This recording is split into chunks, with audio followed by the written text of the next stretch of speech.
This week on the Rental Report Review. You only get one shot at fame. I Shot Andy Warhol, 1996. He'll know you're well, it's supposed to be don't answer the phone, he'll know you're alone, but for the construction of Don't Answer the Phone, 1980. Only crows will cry when I die.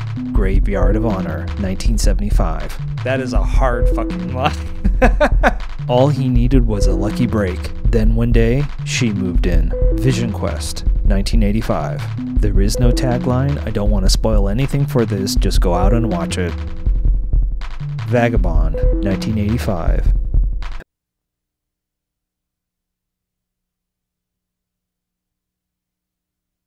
Last night I was at Max's Kansas City.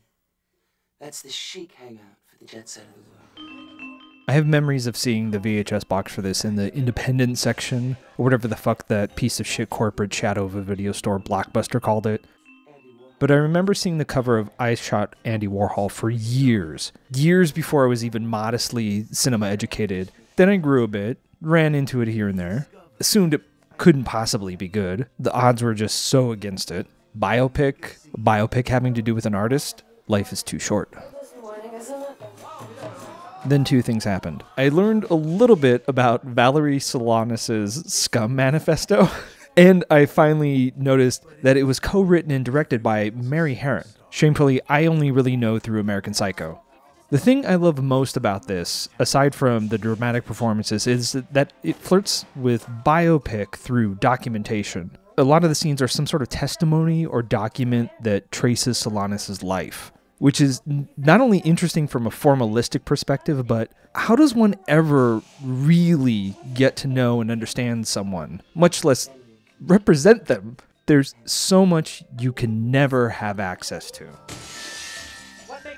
I give I Shot Andy Warhol 3.75 stars. Come for the Harron, stay for Lily Taylor is her most maniacally maniacal. Jared Harris nails the impossible task of representing a literal pop icon. Is this Stephen Dorff's best performance? I want more Martha Plimpton. Shout out Helen Caress?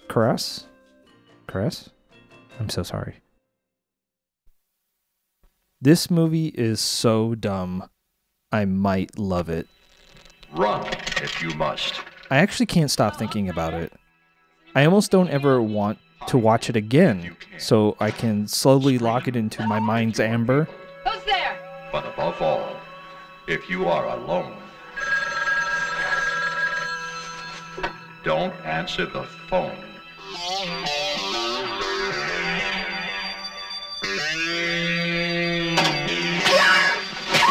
Maybe sometime in the future I'll drill a little hole into it and extract some DNA, watch a scene or something on some future YouTube and recall how miraculously insane it was, but never actually watch the whole thing ever again. Just love it in memoriam. Scene by scene, this movie threatens incoherence, but somehow, by the grace of genre, it lands? I am frightened of you. What does that do to you? I don't know why this film isn't legendary yet. It has a novice co-writer-director taking some incredible chances in moving through plot and set piece with facility. It has underground-ish actors delivering earnest performances, some remarkably so, and some... Okay, so not everyone either turn down the Hill Street Blues or turn it way up. I give Don't Answer the Phone 3.25 stars. It's as unhinged and as violent and sexually lurid as you'd want from a 1980 indie slasher. I hate this critique, but maybe 80-85 minutes, no 20-something genre fiend would ever shut up about it. I would love to know what happened between takes on this.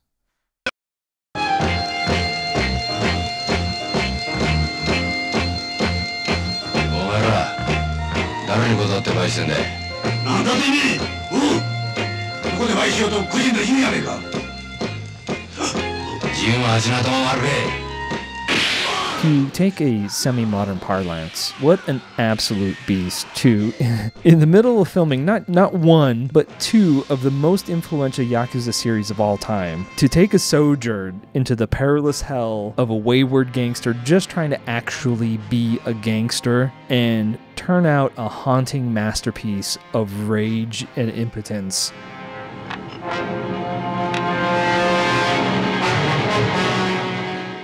of the agony and toil of Sisyphean mortality, to want to stand for something you're innately built to be, and to be denied of that urge because of what? Petty corruption and self-interest, K-fabrication, lifestyle. The world can accept kayfabe, but they can rarely handle a real one. What happens at the twilight of the most bloody era of warring Yakuza factions, when the families are turning more towards bribery, collusion, general corruption, forgiving transgressions, incursions for quasi-corporate governmental excess? What happens when a man arises that wants to practice radical honor? What happens?仁義の墓場, Graveyard of Humanity. I give Graveyard of Honor 4.5 stars. The original titles are always better.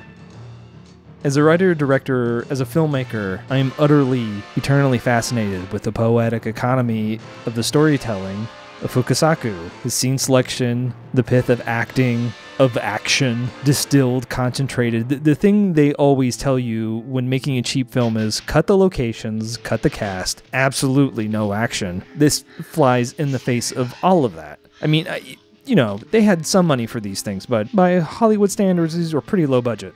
How? Well, you get one thing, one line, one action. You cut to a scene and it's one shot, one movement, one line. You leapfrog. You don't dwell. You don't set up. You just keep moving. You cover a lot of distance. Then you crash like a wave and devastate your characters and audience. This is every bit a formalistic investigation as it is of subject and character, and it sings on all accounts. I need to find all of Fukasaku Sensei. I need to watch it all. I know it's bound to waver. It has to. But already knowing where he's been, what I'm looking forward to, and where he lands with Battle Royale, I know it will be well worth the trip.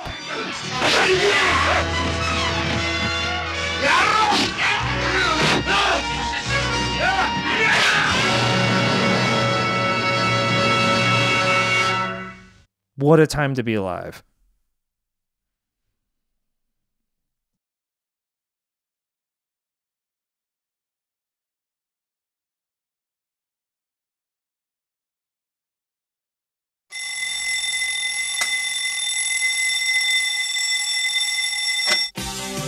I like sports movies. I love sports movies. Even the mediocre ones get me every time. For me, the high water mark now, always, is the original The Karate Kid. It's not just a perfect sports movie. It's a perfect action movie. It's a perfect classical romantic adventure movie. Anyway, this was fun. I had a good time watching it, but something kept me just outside of it. I think while it gets so much right, the atmosphere, the intersecting life events, the aspirations, that's really kind of... This is post The Graduate. We have to be complex if we're serious here.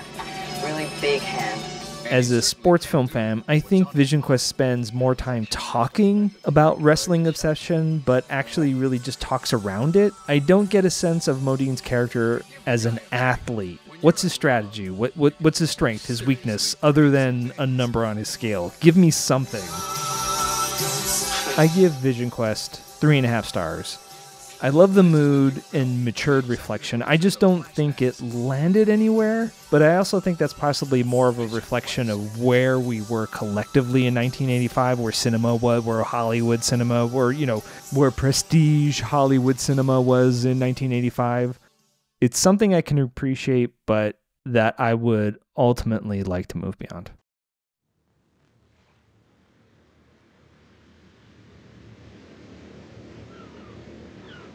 There are no easy answers with Varda.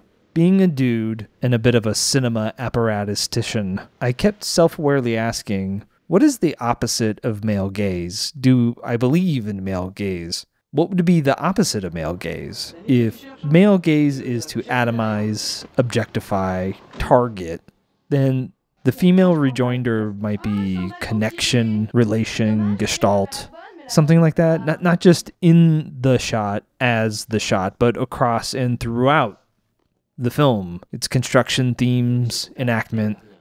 I just don't like male and female as tags. Masculine, feminine feels slightly better for some reason. Anyway, here Varda asks us to consider the life of one seemingly so well equipped to connect and attract others, yet is so thoroughly incapable of any social connection through nothing more than total self-destruction. A feral cat wholly objected to domestication, and who can blame her? I give Vagabond 5 stars.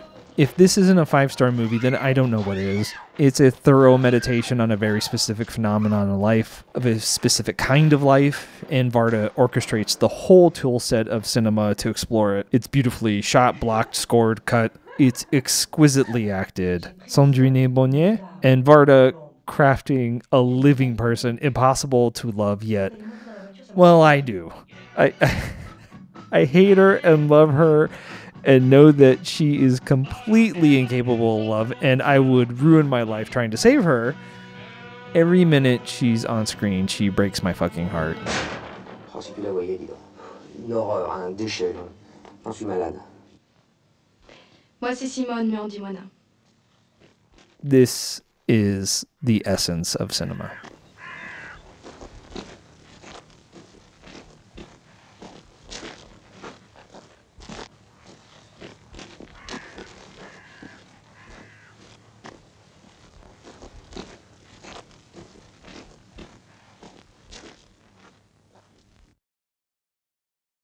Thank you so much for watching. You can follow me on Instagram and X to see what movies I'm renting next, and pretty much everything is on my letterbox. I am